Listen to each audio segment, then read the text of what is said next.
Hello friends, so we are doing part 4 now, and in this part I'm going back to geopolitics, economics, the reality of things, this global inverted collapse, etc. And I'm going back to that to additionally impress on you everything that is happening and why it's happening and how the parallels are absolutely uncanny. I talked about it quite a bit previously in previous webinars, and also go back to series 1 of webinars, and that's specifically inverted collapse webinar 2, and then webinar 3 of course, webinar 4, and webinar 6 the Putin enigma, in which I talk a lot about the USSR collapse and how it worked, and I'll give you parallels there as well. So all these webinars are important, very important to review, because now I'm building up on those webinars. Basically that was the foundation, that was the big picture, and now I'm giving you a little more details, specifics, and parallels. I'm not going to repeat what I said in those webinars, so you really need to give a chance to those webinars and kind of make them work together for you. Okay, so first of all, I want to talk to you about the striking parallels between the collapse of the USSR, that's the end of 1980s, and beginning of 1990s, and throughout the 90s, which were called the roaring or the terrible 1990s in Russia, and the parallels between today's inverted collapse of USA, EU, etc. So it was suddenly the wild capitalism in Russia. And the technique applied by those so-called reformers in Russia, Gaidar, Yegor Gaidar was the name of that guy, and others, Yeltsin's team, with a lot of help from the USA, with secret advisors sent by Clinton to Russia, all that was called shock therapy. It was the shock therapy they were applying to the population to get it out of the bad socialism and into good capitalism. And what happened was that the rich, suddenly there are a lot of people who lost their shirt, and very few that got extremely filthy rich, out of this world rich. Then they transferred that money and sucked all the Russian wealth into the West, and the West lived on all this. Even resources were sucked out, and so the looting of the Soviet Union, especially of Russia as the main republic, the biggest, by far the richest republic of the Soviet Union, it was to the tune of, by some estimates, 3 trillion, by other estimates more, 6 and more trillion dollars. That was in 1990s, so that money was a lot more valuable at that time than it is now.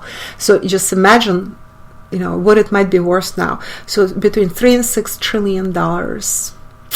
Yeah, well, that was a nice looting that sustained the West very nicely and prolonged its existence pretty much. But remember what I told you when we discussed the periods. Period 7 was devastating for Russia. It is the period of metal. It is so against Russian, period 8, which is the Russian ruling period. So what literally metal does, it sucks the earth out. It depletes the earth. So stuff like all the natural resources are found in the earth. That's why Russia has so many natural resources. It is period 8 mountain earth where a lot of treasure is located, ruling planet. But when you take that treasure out, it depletes the earth. So the earth of Russia was depleted by the West metal ruling period, which sucked the life out of Russia. But of course Russians did plenty themselves, okay? So it's not like the mean West came to good Russians. Russians had to pay their karmic debt, learn their lessons, for example, not appreciating their own country, or all the achievements of the Soviet Union, or wanting more, or usurious attitude, or complacent attitude for that matter, okay, or attitude like, oh, somebody else will decide for me.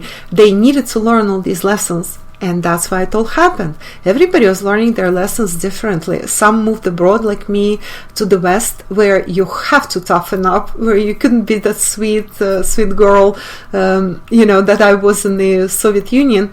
You had to toughen up. You had to work in the corporate world and make career and, just like toe the line that you never thought you would have to toe in the corporate world, which is like pretty much corporate slavery. Anyway, but lessons learned, wisdom acquired. I'm thanking everybody, including Smith Barney and other companies I worked for that wisdom that I learned, for the discipline I learned, and many, many other things. So I'm grateful for that. That's the best attitude, frankly, to have. And Soviet people, Russian people, they should be grateful for lessons and recognize they made the boo-boo. A lot of them did recognize it and do recognize it now, and they understand that they themselves screwed up. So then you learn lessons, you rebuild, etc., etc. So the same thing is happening to the West. I'm telling you this whole story because it's important to understand. Those of you who are fearful, who do not understand why and this might be happening to them, because my country is doing fine right now. Maybe it is doing fine. Maybe it will never do badly, or maybe it will do badly in 10, 15 years. Look at Belarus. During the fallout of the Soviet Union in the 90s, it was considered like this beacon of well-to-do, prolonged socialism, basically. And now it turns out Lukashenko is just a dictator, which incidentally we're told he's the last dictator of Europe, and we do not believe that. Well, I'm being facetious here because he still did some good to the country. And see, Belarus is the westernmost part of the Soviet Union. Literally, look at the map. Westernmost part of the Soviet Union. Therefore, it did well during period 7 when the West was doing well. During period 8, it's not doing so well. And wait until period 9. That's when it starts burning. Okay? So the fire, remember I said that, and John Casey was asking me, John, period 9 is fire. That's the south and fire. Okay? So period 9 burns. Fire burns. And period 7 and the West are metal. And Northwest too, which is USA. That's metal. So fire burns metal, melts it. We are very esoteric in feng shui and in Eastern thought, in this Eastern spirituality. Very esoteric this way. We're imaginative.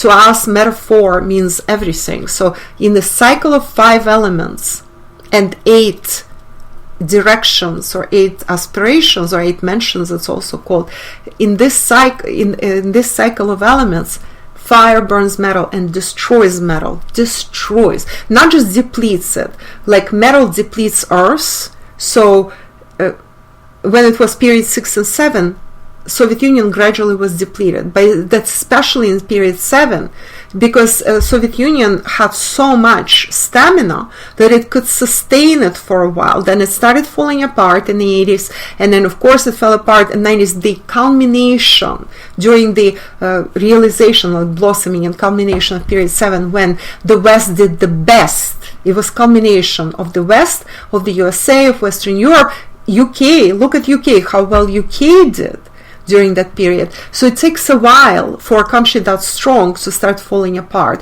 It only started falling apart towards the end of this 40-year cycle, period 6 and 7. And once it fell apart, as you see, I'm back to my system of periods. Once it started falling apart, the West was sucking the wealth out of it. Hence, the metal of the West depletes the earth of Russia. But fire of the South burns and destroys the metal of the West. So West, guys, sorry, that's just the truth of it. The West will be under destruction mode throughout period 9. I gave you in previous part, when I talked to you about periods, all the revolutions everywhere, countries falling apart, but some countries uniting. So notice that was actually what Italy that was uniting, right? During period 9. So hit that, okay? And currently we are in a period of the Western perestroika and inverted collapse that I talk about so much. And that's what will be happening. You know, right now it's slow because this is not the destruction period yet. That's slight depletion period. And as a matter of fact, the Earth of period 8 still feeds the element metal, because element metal, it is born of the Earth, right? So it's still good for it.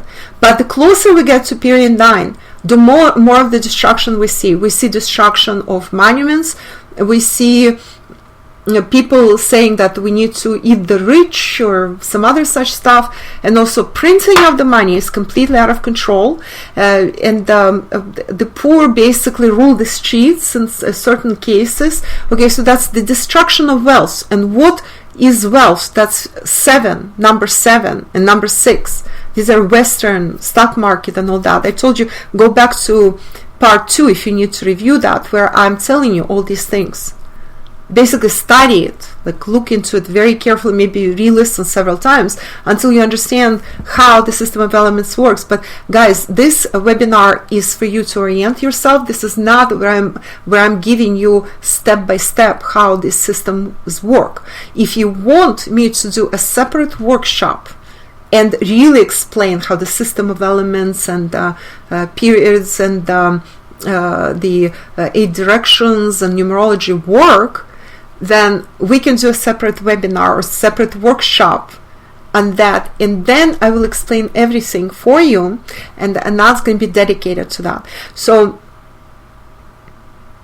yeah, so some things during inverted collapse, hence inverted collapse, are happening in a mirror fashion. In other words, left is right, right is left. Sometimes black is a little bit white, and vice versa. Okay, so these things are happening. So while in the USSR, guys, like watch how inverted collapse actually confirms everything. In the USSR, we had wild and distorted capitalism.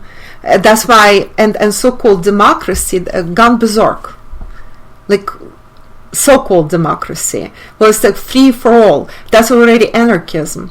So when people in Russia, when they looked at all this, they said, no, we don't like capitalism, we don't like so-called Western democracy, we like democracy, but our way, Russian way, the Vedic way.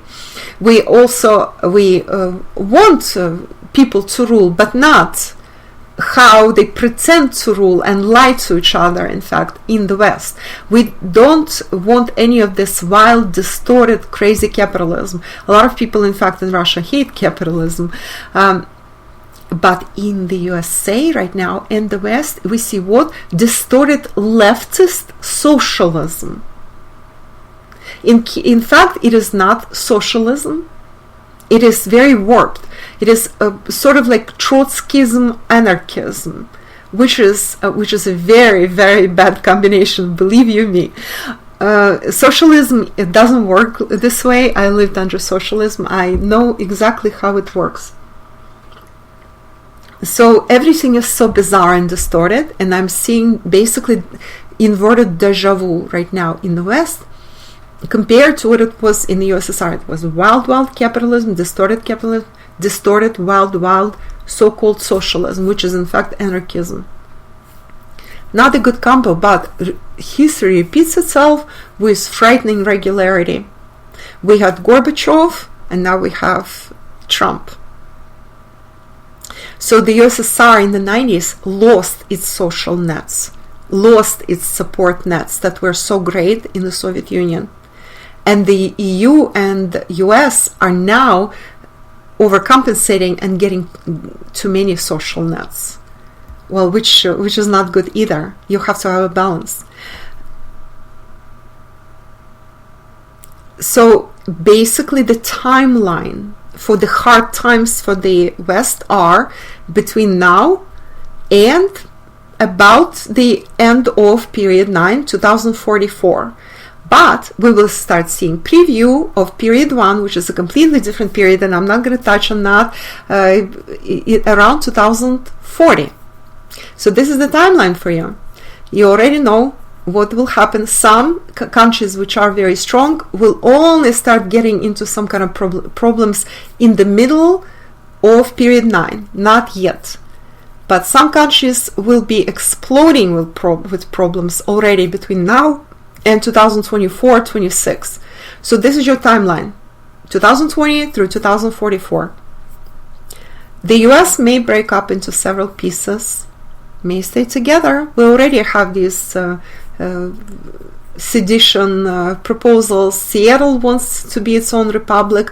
Well, I think that calmed down a little bit. California, then there were some other proposals like Vermont or Texas proposed that they wanted to be separate. So far, US is pretty strong still.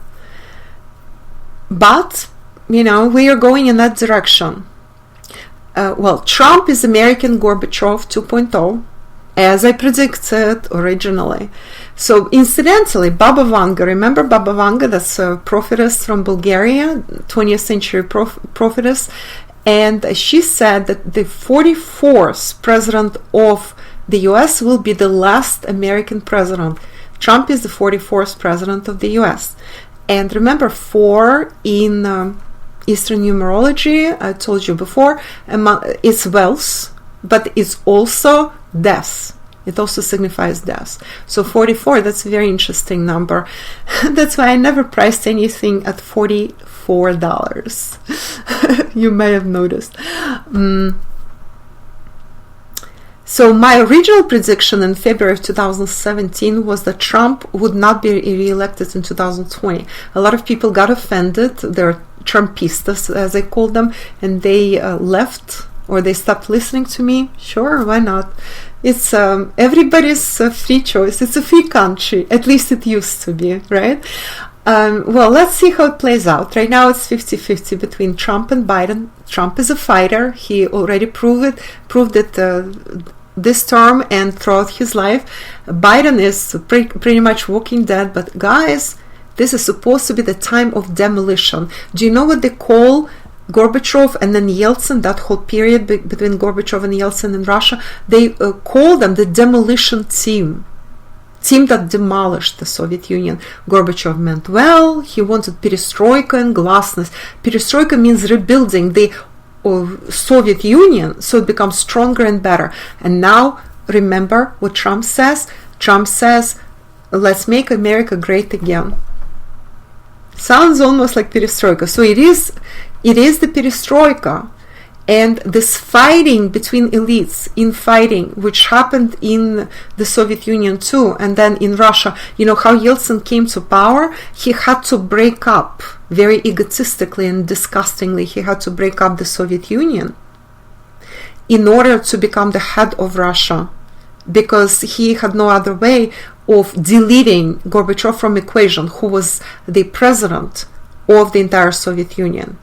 So if you break up the Soviet Union, Gorbachev becomes irrelevant. There is no more Soviet Union anymore.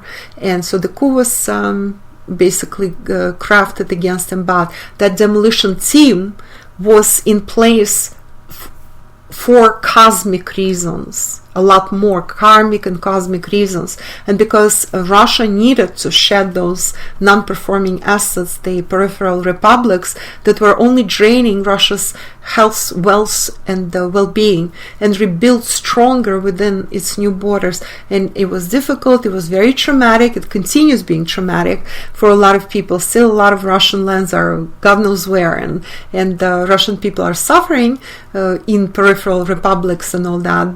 But on the other hand, it was actually necessary, okay? And that's the multidimensional cosmic truth. Same is necessary for the USA and for Western Europe. They need to go through their own perestroika, rebuild, demolish things that were swept under the rug, that they did not want to recognize it as truths, as part of their existence. Karma has to be paid.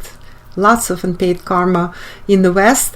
And then they will need to start rebuilding. So rebuilding may start and should start by 2044, guys. So we have about 25 years, and the question then becomes, if you are not a part of this karma, you will move out.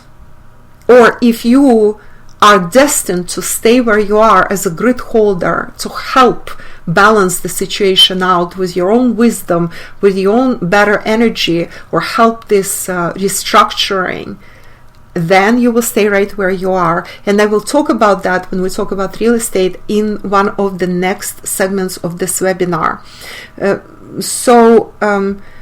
What is happening right now, the typical breakup time in the US, France, UK, nobody trusts the central government, nobody trusts their head of state, president, prime minister, whatnot. Inherent weaknesses in presidential material in the US, for example. Look how weak the prime minister is in the UK, and in France, the president, etc., etc.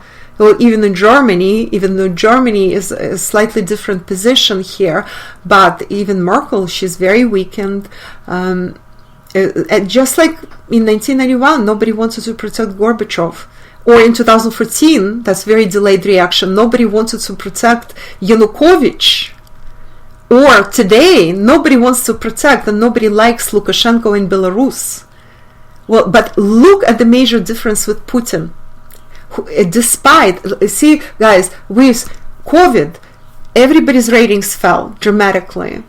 Everybody actually is in a sort of like, every leader is sort of a little bit in the doghouse one way or another. Putin's ratings also fell. They are probably their all-time low, somewhere in the 60s or something like that. And that's still very high compared to, his Western counterparts who only wish they had that kind of rating.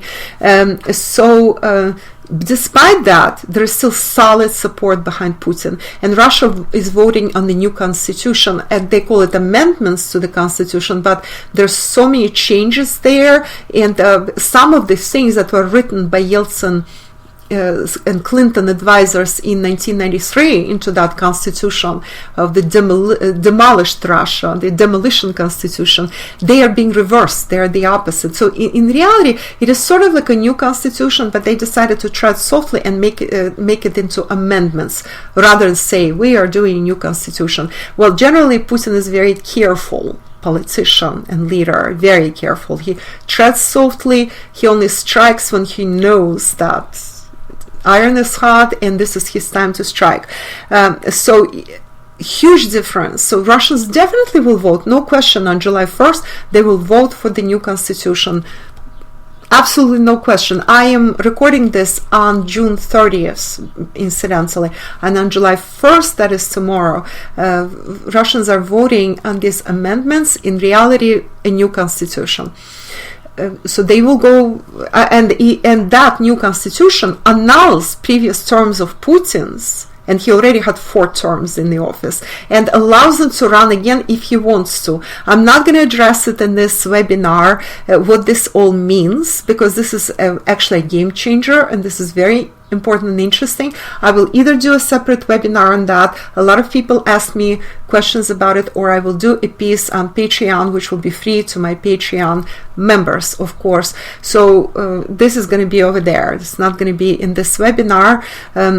So guys, the thing is though that Russia is now in the driver's seat, and with all the difficulties, Putin is still in the driver's seat. Look at the difference between him and the ratings of various Western leaders, and how much Putin is still supported versus, Trump has support base, he does, but also a lot of hatred. So much hatred, in fact, that some people will vote for anybody, including Walking Dead Biden, just so that Trump does not get into the office again. So as I said, it's like really 50-50. I'm going to have an updated prediction about who will win close to elections, because right now waters are very muddied on purpose.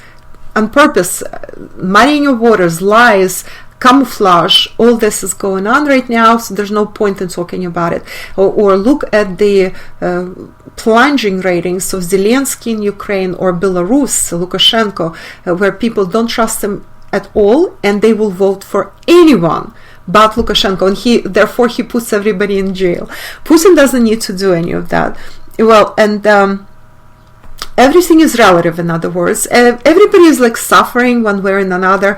Government ratings, leaders' ratings all over the world are down because of COVID, because people are unhappy about isolation, restrictions, stores closed, economy.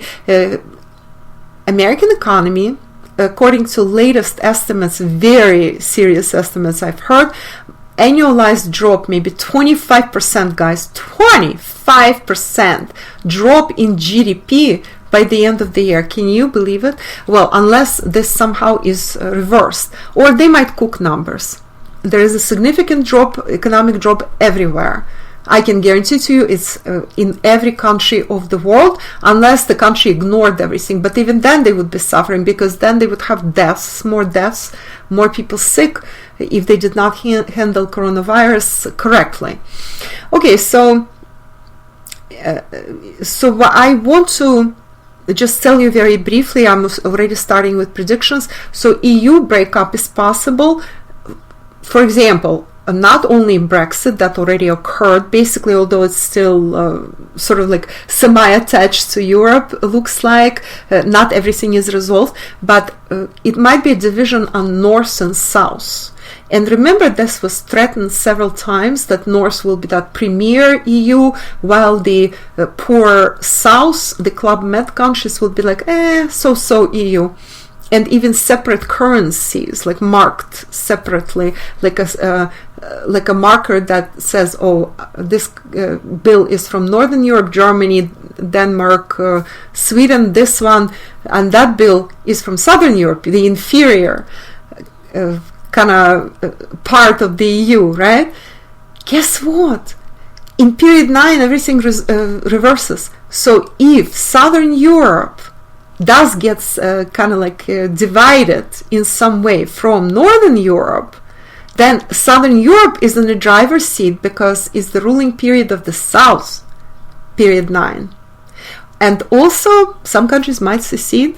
We'll see how it goes. I mean, usually what I'm looking at a multitude of factors, and so far I see EU present until at least 2027, maybe by 2030, maybe 28, it will start having problems. By 2027 through 30, it will start having serious problems with secession.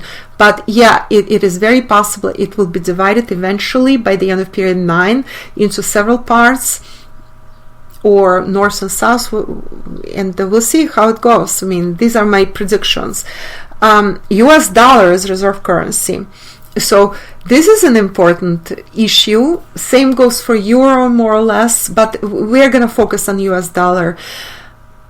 I see US dollar going seriously down eventually, and I see that at this point by around 2027. I heard Morgan Stanley prediction, predictions, their estimate, and they said that US dollar by 2021 may lose a quarter of its value. But then the question becomes, compared to what?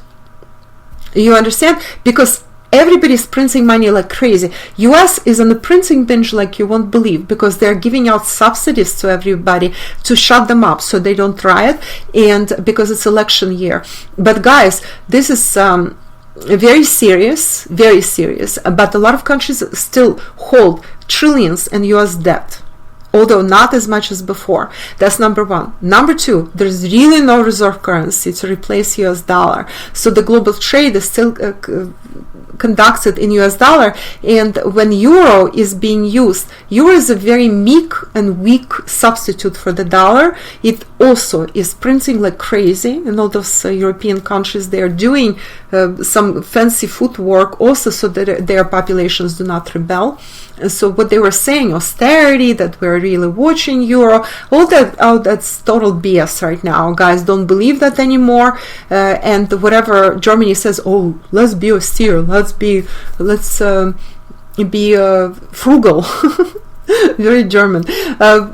Let's be frugal. That doesn't work anymore. They simply can't. It's impossible. They have to print. Actually, Christine Lagarde, IMF chief, and the Fed chief, who in fact, Fed is, you know guys what that is, that's in fact the central bank of the world.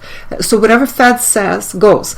So the Fed chairman and Christine Lagarde came out and said that people, when you need to increase subsidies to your populations to get out of this economic crisis. If people do not start spending, we are not only in recession, we're in depression. So you understand what this means, right? This basically means free, basically, what's the word I'm looking for? The free permission. There's another word, can't find it. It's free permission to print as much as you need, whether you're in the US zone, Eurozone, yuan, ruble, or anywhere in between, whatever your currency is. Print, print, print. That's what they are saying. Give out the money like hotcakes. Give them out to everybody. So all currencies will be going down. If dollar goes down by 25%, believe me, all other currencies are going down as well. But then the question becomes, will we see inflation? Inflation? Yes, we have inflation. Of course we have inflation. Go to the store and see how much everything costs, such as foods primarily. Everything is up in price. I don't know, maybe like low-grade foods are not up in price, but then they will be making them lower and lower quality. I try to shop for high-end and high-quality foods in our health food store, Green Star, and in Wegmans, which is the high-end store, and for high quality merchandise, and even, foods, as far as foods go, and produce. And even there, you see sometimes like, that's weird, this used to be better quality, what is happening? But this will be continuing. Either they have to lower quality, or they have to raise prices. Guys, and that's exactly what happened in the Soviet Union at the curtain. Suddenly, everything started getting such low quality and disappearing from stores. So if it does not disappear from American and European stores, we already have some shortages. We actually do not have stuff that was there before. Some shelves are empty, or you can see how they put a whole shelf, whole lineup of the same product. Like those products that are high-end, that are more rare, more desirable, they're either missing, like high-end products, high-end merchandise in stores, they're either missing, or they just have a whole lineup of them. Oh my God, do you remember what I was telling you in the Tale of Two Millennial Ladies? Suddenly you have a shelf with one thing from start to finish in the Soviet Union. That's how it all started, guys. Shortages are born this way. So it's not necessarily it's going to be like this, but suddenly in the West, of course, we are in a different era. This is different era. West is different from the Soviet Union. West is not being stifled, but that it was strangled by the West and sabotaged inside the country. There were enemies who sabotaged the Soviet Union. It's crazy. It was proven by so many researchers, as a matter of fact, that there was inside the country was sabotage to help topple the USSR. Who paid those people? That's a different story, whether they did it of their own volition because they hated the USSR, or the West was paying them, or both. Easily could be both, but it was happening. Okay, so this is not the case in the West, at least not yet. Nobody sabotages the West. Everybody wants to work and trade with the West. The West is still very rich. USSR was very rich, but they managed to squeeze all the juices out. And while the West is expensive, it's yin, so it's expensive and takes from others. The East and Russia, they're not expensive like this. They just want theirs, okay? So they will not be attacking the West and the USA. That's good news for the West, by the way, very good news. They're not aggressive like the West. So the West is actually in an easier position than China or India was when it was being invaded by the West, and than Russia was, or Africa for that matter. Although Africans and Middle Easterners probably will be taking what they think was stolen from them, migrants in Europe, hint hint, all this Black Lives Matter movement, etc., etc. So keep that all in mind, karma. I mean, I'm not saying it's great. I mean, what is happening is very unpleasant, very not great on so many levels, but point is that period 9, and what is period 9? The quintessential south of the world is actually Africa, guys, and everything to do with Africa. So keep all this in mind, guys. Okay, just look at the map of the world, you will see what's what. So anything southern, whether it's your continent, your country, or the whole world, and that's the ruling places in period 9. So yeah, so I'm seeing dollar losing its value drastically around 2026, 2027. So I'm giving you a little bit further down. Until then, maybe not. Okay, maybe not. Dollar still has a lot of kind of like reserved strength in it, and not because it is strong itself, but also by complacency, by agreement from other countries. There's no other reserve currency. Now, countries are transitioning out of the dollar very actively. Russian ruble, Russia generally, and China are transitioning actively. They are swapping currencies. Right now, Trump actually threatened to disconnect SWIFT for China. And technically, SWIFT is a private company, and SWIFT is not happy about that at all. However, SWIFT transactions in SWIFT, which is international settlement of transactions, happens in dollars. It is US dollars. So US dollars, if they can threaten that they will withdraw US dollar faculty, the entire facility, from SWIFT. And what happens then? Nothing. SWIFT cannot function because a settlement occurs in dollars. So I was predicting back in 2014 that Russia, because of that threat that SWIFT would be disconnected, and Russia, which never happened, they did it for, actually never happened. They tried to do that with Visa and MasterCard, withdrew payments for a day.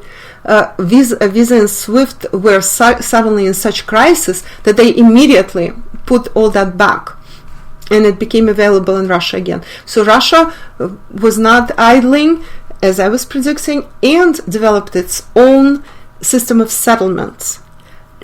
China also has its own system of settlements, but it was not used very widely. Now Russia and China have agreed that they will cooperate in their two systems and gradually merge their systems into one. So alternative system of settlement to the West, to the SWIFT, is coming up from Russia and China. Okay, now this is only the matter of time until more and more countries start transitioning to that system versus the American-based, the European-based SWIFT. Once that happens, then we have like a fight between two systems, competition between the two, and then the best system wins eventually.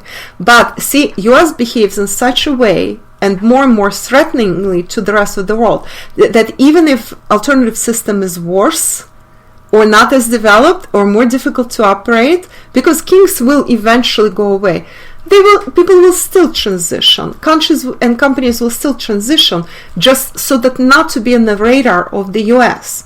So once that system becomes international, and China already put it in their program to make yuan convertible and international, because until now they were hiding behind their curtain and trying to be separate and all that, and we had the conversations on Patreon with you guys about investing in yuan, whether it's worth it, and yuan is down against the dollar. But when it becomes fully international, convertible, when they stop pegging it to the dollar, then yuan should go up dramatically. And this is not investment advice. Investing is purely your own decision. I repeat this every single time. I am very responsible this way. I do not give out investment tips or advice in any way. I'm just telling you what I'm seeing, and it is your decision to act this way or that way. I may be wrong.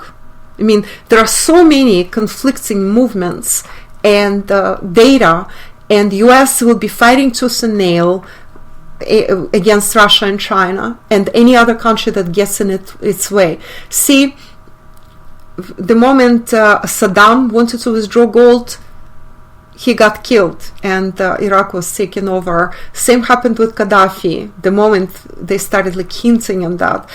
Once when France wanted to withdraw its gold under de Gaulle had the color revolution in his hands and he lost his presidency. Russia and China are a lot stronger and a lot more protected. But look what happens to smaller countries when they decide to go against the US. That's why nobody dares. And this is exactly why we still have US dollar as a top currency, but slowly but surely countries will be trickling in, and as period 9 progresses, you will not know how, if you do not act before that, as far as US dollar goes, you will not know what hit you. Okay, it will just happen overnight. I was like, what? Yesterday I had money in the bank, today I don't. Keep that in mind. So that's my warning for you. And now I'm going to tell you a story. Some people are already contacting me scared of some of my predictions and where everything is heading, because they already see that my predictions are exactly materializing about transition from period 8 to period 9 right now. And that the fire of period 9 burns metal of the West, of the western part of the world. It's already happening now. What are riots? Look at the things being burned, including American flags, statues toppled, all these stores looted and burned, right? Yellow vests, cars burning on streets. That's already beginning of that. That's preview. Will be more and more of that. So some people say, oh my God, and people are concerned about money more than anything. Oh my God, what is going to happen with my money? How much time do I have? I'm still fully embedded and fully invested in US dollar or in euro or whatnot. The thing is that I cannot give you the date, and I will not give you the date. I'm giving you a time frame. And when the time is right, you should act. We each have our own time frames. My time frame is different than yours. And COVID actually stopped everything in its tracks. Like, for example, my plans in that regard were delayed. But that's okay, because I'll be working with the time frame that I have right now. But do not delay too much and keep your hand on the pulse, so to speak.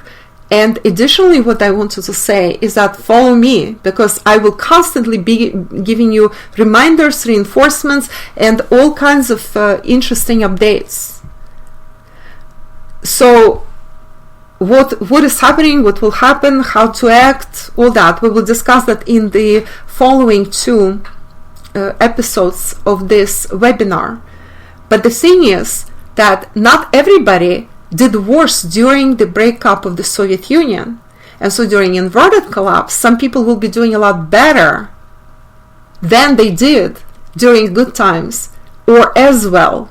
Okay, they may not lose anything, or they might actually gain a lot of stuff. When I worked at Smith Barney, well, the reason they wanted me to be and hired me and were after me to work for them was because I was Russian, and a lot of Russian connections, and they were going after the Russian segment of the investment market. That's where, when a lot of people in Russia suddenly came into money, one way or another.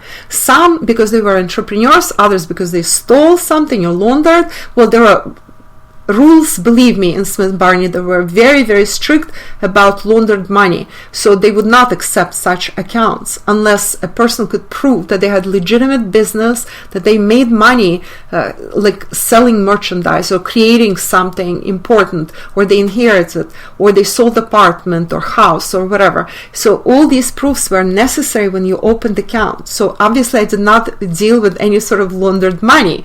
You understand that, right? What I did have were people who were sitting pretty as heads, like CEOs of some sort of Soviet enterprise. And when it became privatized, they jumped on it and bought up the shares quickly. Same happened in the old days during various bubbles, during like industrialization in the USA. Whoever jumps in first, basically takes, first person has the shell, second, has the oyster, second person has the shell, right? It was Carnegie who said that. So these were the ones who jumped in at first. They had the oyster. I had people with millions who had things like that. Other people who created a niche. They were entrepreneurs, and they knew Russians now, for example, need individual boilers and heating systems, which were not available. But now the breakdown of the all systems, including social support systems and state support, like utility systems, the breakdown, right? So people who had money bought individual heaters, boilers, whatnot, for their apartments and houses, which was not necessary in the Soviet days, because we all had central heating, central water systems, etc., etc. And suddenly it's necessary in the 90s. So I had clients like that who created this niche. They knew they had boilers and others that they perfected for Russian market, and they were supplying them. People were buying them. They got rich of that. Then I had a bunch of clients, and more were coming in because of the word of the mouth. They learned about me, and they were telling their friends. They simply sold their apartments in good areas of Moscow, St. Petersburg, and Odessa, 3 top cities, where the stock of apartments in the center, if you had one of those posh apartments that some of them were communal apartments, but if you managed to inherit from your parents or grandparents who were some kind of like hot shots, you may not be anybody, may be a nobody actually, but you inherited that from your high standing parents, for example, or you bought up shares in the communal apartments if you had some money, and now you own the whole apartment. Whichever way, those people sold their apartments suddenly in the 90s, and all those apartments, all those places were in fact the ownership of the state. But Gorbachev in the end of 80s allowed, and then in the 90s it continued, so Russia allowed at the end of the socialism and beginning of capitalism to buy out your own apartment for pennies, absolute pennies. Like, like for example, a nice apartment somewhere in Odessa could maybe you needed to pay 3,000-4,000 rubles. Ruble really started devaluing at that time, and in dollars that would be like, God, $300-400. That was in the end of 80s when ruble devalued and was costing 10 rubles to $1. Can you imagine? For a beautiful, with tall ceilings, we call them pre-revolutionary apartments, tall windows overlooking something like the Odessa Bay, or in Moscow or in St. Petersburg, in one of those central, beautiful, gorgeous areas, and you pay like 4,000 rubles for that. What? I had people like that who bought them back, well, maybe a little more than that if it was like a really grand apartment or something.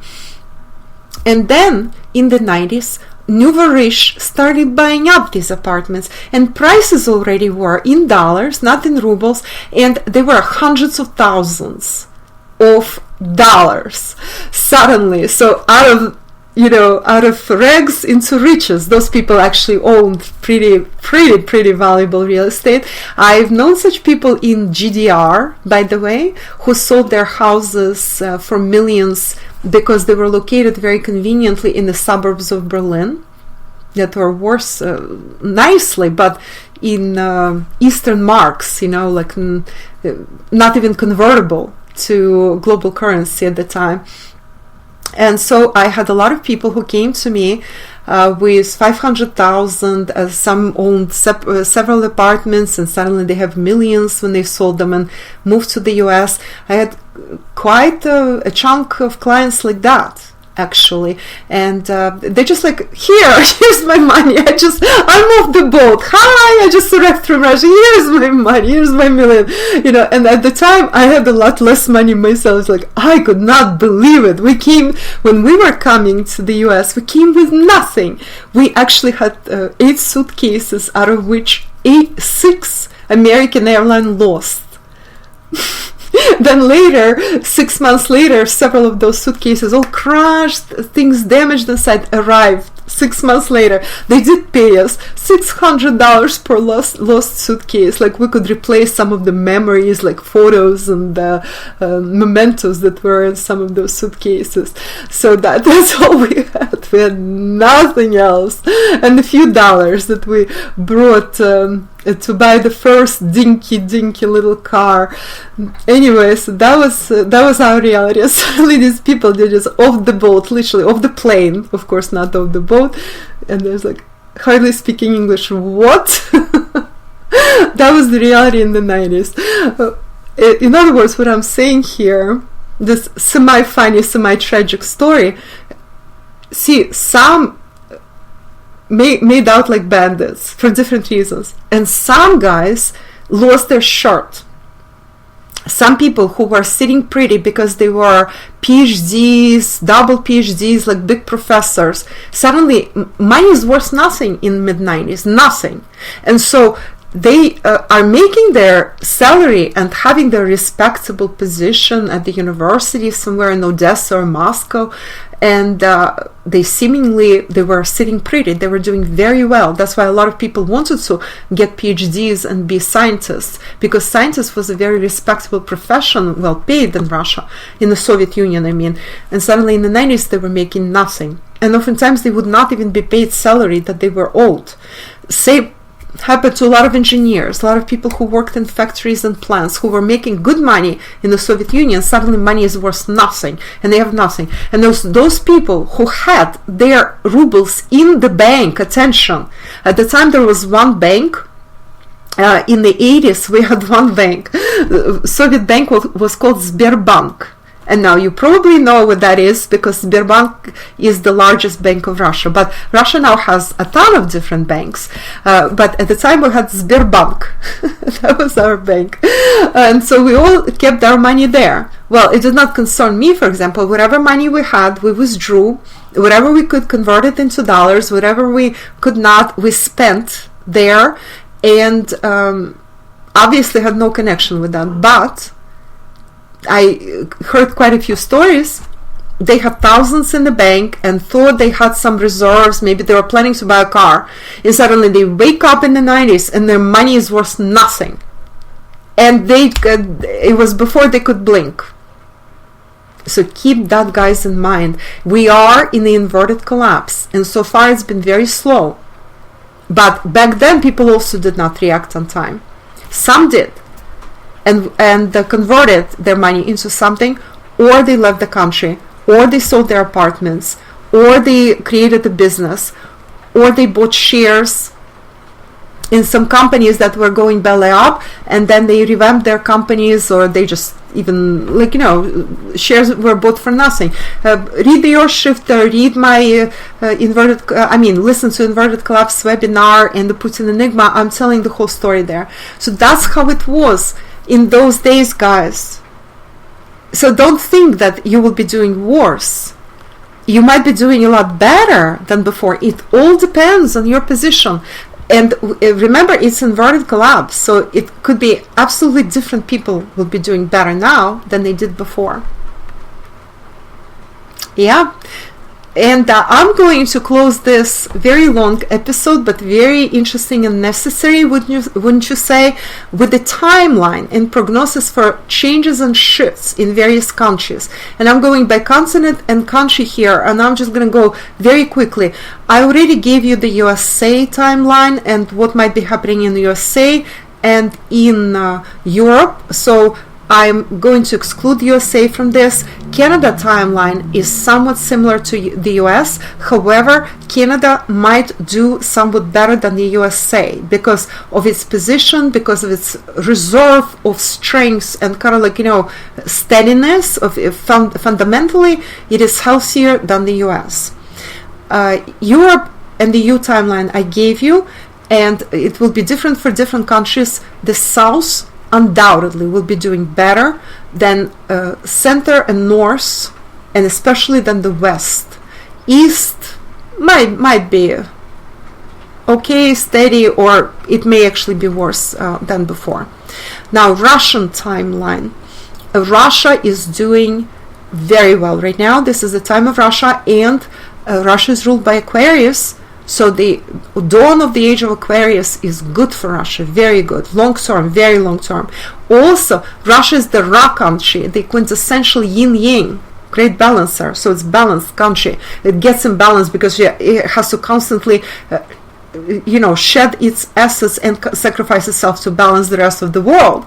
But at its core, it is the great balancer. Therefore, it can lean on yin side to repair the yang and vice versa. And Russia is the Ra country. That means the country of the day, the galactic day. So when we're in the galactic day, Russia is doing well. When we're in the galactic night, Russia is doing badly. And we are now in the galactic dawn going towards the day. So this is the time of Russia. This is very good for Russia. All this. Period 8 is the time of Russia, the period of Russia. However, period 9 is not the time of Russia. The good news, though, is that fire of period 9 feeds the earth, strengthens the earth of period 8. So any number 8 countries, that's Russia and China, or the northeast of the world, anywhere, should be doing okay. If not great, then okay. And Russia has built up so much strength, so much forward movement, that Russia will be doing very well in period 9. This is my prediction. So the timeline and the prognosis is positive for Russia, or even very positive in some parts. And period 1 is partially also the period of Russia. So the following period, 2044 onward, is also good for Russia. Now, China, Japan, and Southeast Asia. China, similar to Russia, will be doing well with some problems. There might be some problems, and they will be everywhere. Believe me, every country will experience problems, clashes, all kinds of sabotages, whether inwardly or outwardly, and confusions. China has Hong Kong, for example, and other stuff, and Hong Kong is incidentally the south of China, so that's actually very interesting. But all in all, China is moving in the right direction. It is strengthening, and I can tell you, though, that other countries will be very careful about Chinese expansion. So China will not be able to expand and will not be allowed to expand indefinitely.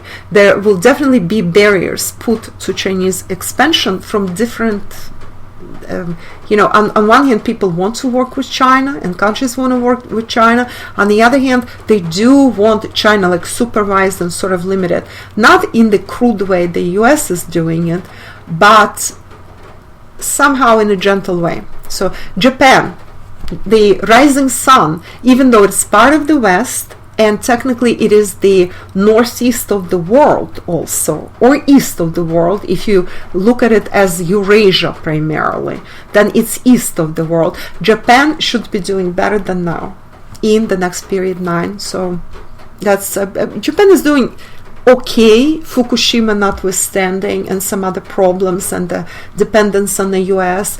I think Japan will be doing decently well. Okay, that's my prediction. Southeast Asia will be doing well. Expanding, growing, I like what I see in Southeast Asia overall. Australia and New Zealand. Okay, very briefly, Australia and New Zealand, part of the Western world, part of the Anglo-American civilization, quintessentially a part of the West. Okay? Yet, they're located in Southern Hemisphere. That's a plus. Connected to Asia a lot, another plus.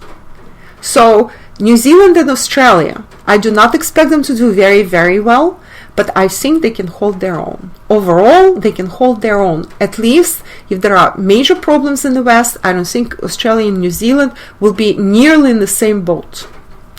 Latin America. Latin America will be improving, but it's country by country. Some countries are in such major problem and cesspool of problems that I don't know what it will take to get them out. I mean, actually it's quite disturbing. And also Latin America is very unstable. It kind of like shifts with the wind. You have one president, everything seems to be going in the right direction. You have another president, the previous president is already ousted. Look what happened in Ecuador, for example. And the new president is kissing America's ass, and the country is in a shambles. Look what happened in Bolivia, Ecuador, right? Now Colombia is next in line, also very pro-American, by the way, but the thing is, over there are lots of protests. So Venezuela is in a very bad position. Now Argentina, only God knows what's happening in Argentina, because it's vacillating constantly between some kind of hope for the future, and then suddenly it's like, and it's going down, with the ship. Then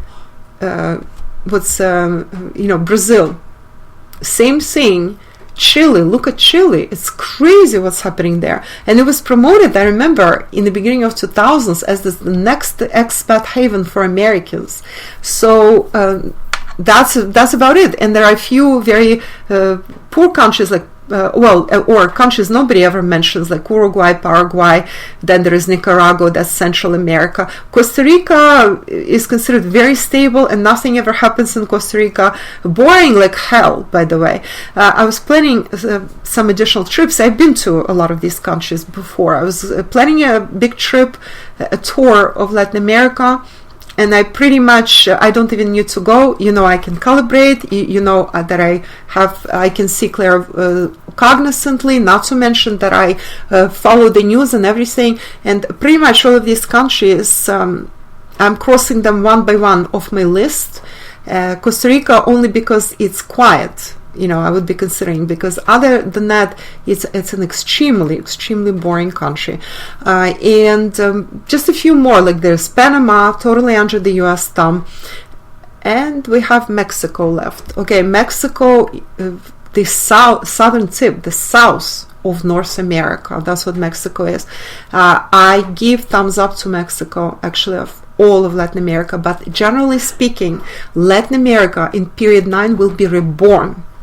It may be through a lot of turmoils. Remember that I was telling you how many revolutions and various turmoils, not to mention liberations of slaves and all that was happening in period 9, previous period 9, in 19th century. We could expect a lot more turmoils in Latin America, and that's the way it is. Okay. So Africa timeline, this is the continent that will benefit tremendously from period 9. I talked about it a lot in my book, Geopolitical and Geoeconomic Quantum Calibrations. I dedicated a whole giant spread to Africa, including what happened historically and what to expect in the future. So please go read the book. That's where everything else, and you can even read the sample for free on Amazon if you're new to this and never bought my book. Actually, the sample is, I believe, includes Africa in it. So Africa, yeah, a lot of positive stuff. And Africa has been so down. There has been so much, down thing for Africa, that it's time for it to get reborn. So it's like Phoenix, right? It's the time for places like Latin America and Africa to be reborn. So period 9 is their period. Okay, Middle East timeline. Middle East, it will continue being bad here, good over there, maybe some hope here, maybe another war here, or some other conflict or clash. But overall, Middle East, because that's anything to do with the south, remember that's period 9. South, sun, desert even, right? Anything warm, anything hot. So Middle East should benefit actually. And I'm gonna have another special word mentioned about Europe, simply because a lot of Europeans are asking me these questions. Yeah, Southern Europe. And Southern Europe, that's Club Med, the countries that were always considered second class and poor. But these are the countries to consider if you're considering. It's Portugal, Spain, Italy, Greece, as well as the Balkans. That's Bulgaria, Croatia, that coast, that entire coast, the Adriatic, Mediterranean. Okay, and as far as US goes, south of the US, guys, I have two words with south of the US. plus all those connector words. And that's all for this part, and we are proceeding to the next part. Very exciting. That's going to be part 5, and I'm going to discuss with you the 4 R's: relocation, real estate, retirement, and resorts. See them.